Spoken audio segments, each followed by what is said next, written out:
單同大家回憶一下。我記得我初初去維園城市論壇嘅時候咧，09年、10年嗰時嚟嘅應該係。咁我記得每一次通常都係要針住啲無恥政黨、民建聯啊、工聯會啊、自由黨嗰啲嚟鬧。不經不覺由當其時淨係個槍頭指向民建聯，到一連串嘅事件之後，我哋每次遊行都好似有新嘅目標、新嘅對象。我哋一時又要向特區政府、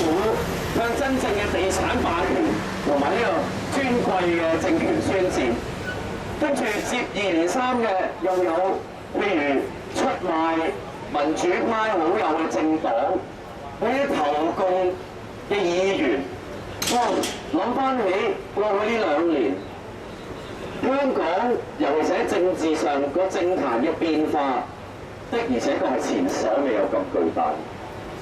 到今時今日，大家見到我哋今日10位人民力量嘅新成員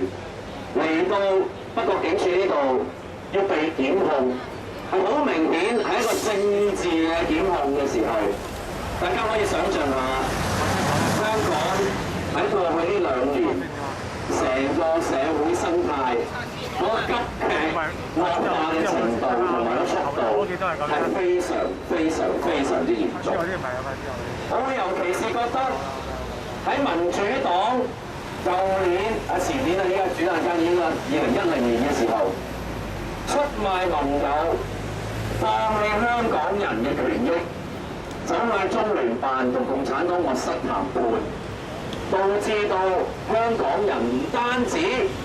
喪失咗雙普選嘅權利喎。大家而家睇下，我哋遊行示威嘅自由都沒有。大家睇下，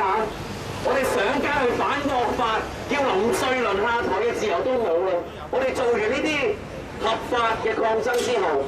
係會換嚟警察嘅打壓，係要背上政治嘅檢控。所以大家可以想象下，如果呢個情況繼續落去，繼續容許越嚟越多嘅政黨投共嘅話，未來嘅香港會係點樣樣？所以呢度再一次多謝今日出席嘅所有人民力量嘅支持者，因為你哋嘅眼睛係雪亮嘅，因為你哋嘅心依然係好熱熾嘅。我哋一齊發揮人民力量，發揮我哋團結嘅精神，守住香港最後一道防線，好唔好？人民力量！